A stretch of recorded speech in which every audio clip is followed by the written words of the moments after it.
हुए 22 साल हो गए हैं और मैं समझता हूँ 22 सालों में जनता का आशीर्वाद और प्यार लगातार बढ़ा है। मैं इस क्षेत्र की जनता, प्रदेश की जनता और देश के आम नागरिकों का बहुत आभारी हूँ कि मुझको, मेरे परिवार को लगातार उनके गुजर जाने के बाद 22 सालों में असीम स्नेह, प्यार और आशीर्वाद मिला है।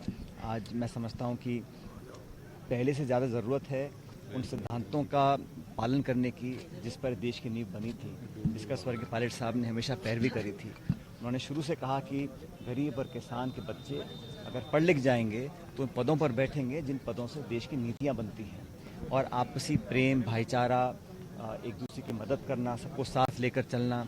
और इस देश में जब तक हम गांव में रहने वाले जो किसान वर्ग के लोग हैं, पिछड़े वर्ग के लोग हैं, मेहनतकश लोग हैं, उन लोगों के जीवन को बेहतर नहीं बनाते हैं, मैं समझता हूँ देश वास्तविक तौर पर एक विकसित देश नहीं बन सकता। आज उन सिद्धांतों का अनुसरण करना मैं समझता हूँ हम सबके लिए बहुत ज़रूरी है।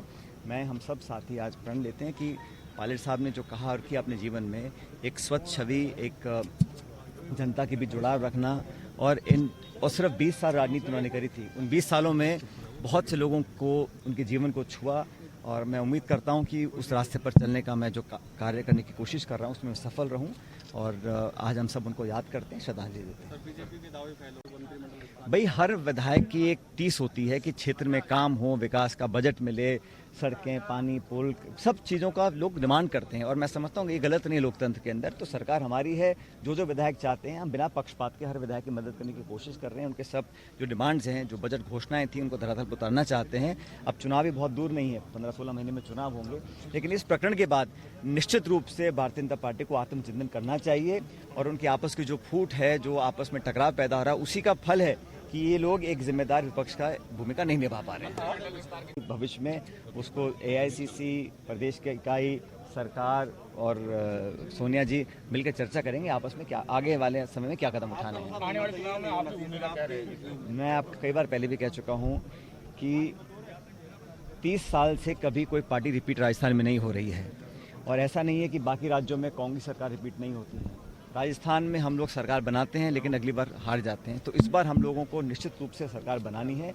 उस दिशा में जो सुझाव मुझे देने थे मैंने पार्टी से शेयर किया है, उस पर हमने कुछ कदम भी उठाए हैं। लेकिन अगर हम लोग मिलकर काम करेंगे तो, और जिस तरह हम सरकार संगठन का तालमेल बना के चले हुए हैं, 2023 में पुनः सरकार कांग्रेस पार्टी की बनेगी, इसको कोई रोक नहीं सकता। जिस तरीके से राजस्थान बयान के बाद जिस तरीके से माहौल मुस्लिम का रिएक्शन आया, नहीं, आप ये धर्म की बात छोड़ दीजिए। वो व्यक्ति विशेष थी, वो एक राष्ट्रीय पार्टी के राष्ट्रीय प्रवक्ता है।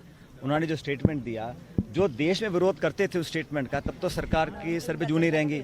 लेकिन जब दुनिया के बाहरी देशों ने दबाव बनाया तब जाके कदम उठाया।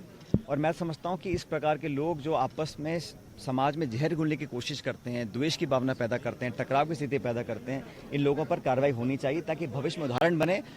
इस जो स्टेटमेंट या जो उन्होंने किया उसकी पुनरावृत्ति ना हो। भारतीय जनता पार्टी चाहती है कि आज जो कश्मीरी पंडितों का नरसंहार हो रहा है, आज जो महंगाई बढ़ रही है, आज जो बेरोजगारी बढ़ रही है, किसान तड़प रहा है, उस पर चर्चा ना हो और धर्म और मंदिर मस्जिद पर चर्चा हो। ये भाजपा चाहती है, लेकिन जनता समझदार है, वो चाहे मुंह से कुछ बोले ना, लेकिन वो समय आने पर सही निर्णय लेने वाली है। चुनाव हुए, जिस बात को हम शुरू से कह रहे थे पहले दिन से, कि हमारे पास बहुमत है और जितना हमारे को समर्थन हासिल है उसके आधार पर हम 3 राज्यसभा के अपने उम्मीदवार जिता सकते हैं। और पूरे देश ने देखा है कि हम लोगों ने हमारे तीनों उम्मीदवारों को अच्छा बहुमत देकर जिताया है। सवाल ये उठता है कि जो भारतीय जनता पार्टी ने कोशिश की थी जोड़ तोड़ करने की, एक ऐसा भ्रम पैदा करने के राजस्थान में, वो बिल्कुल धराशायी हो गए हैं, चौपट हो गए हैं। और ये पूछना चाहिए कि जिस विधायक ने उनकी विप का पालना नहीं करी है, किसने उनको प्रेरणा दी, किसके कहने पर उन्होंने किया, ये उनका अंदरूनी मामला है भाजपा का। लेकिन मैं इतना कहना चाहता हूं कि एक विपक्ष का दल होने के नाते उनकी जिम्मेदारी बनती थी कि लोकतंत्र को मजबूत करें।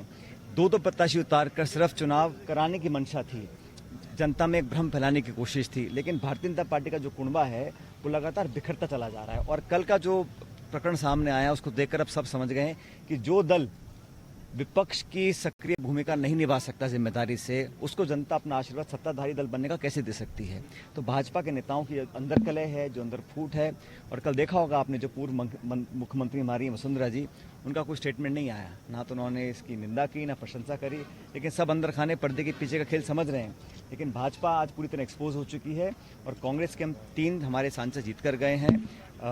लेकिन हरियाणा में जो कुछ हुआ वो बहुत दुर्भाग्यपूर्ण है, क्योंकि जो रिटर्निंग ऑफिसर हैं चंडीगढ़ में, उसने लिख कर दिया कि कोई गड़बड़ी नहीं हुई है। मैं इस वोट को बिल्कुल सही मानता हूं, फिर भी दिल्ली में जाके दबाव ऐसा लाया गया कि अजय माकन जी को वहां पे जीतने नहीं दिया गया। इसको मैं समझता हूं हमारी पार्टी हर तरह से चुनौती देगी, चाहे कोर्ट जाना पड़े, चाहे सुप्रीम कोर्ट जाना पड़े, लेकिन बहुमत हमारे पास था। एक बहुमत छीन लेना मैं समझता हूं लोकतंत्र में बिल्कुल अच्छा एक उदाहरण प्रस्तुत नहीं किया है। राजस्थान में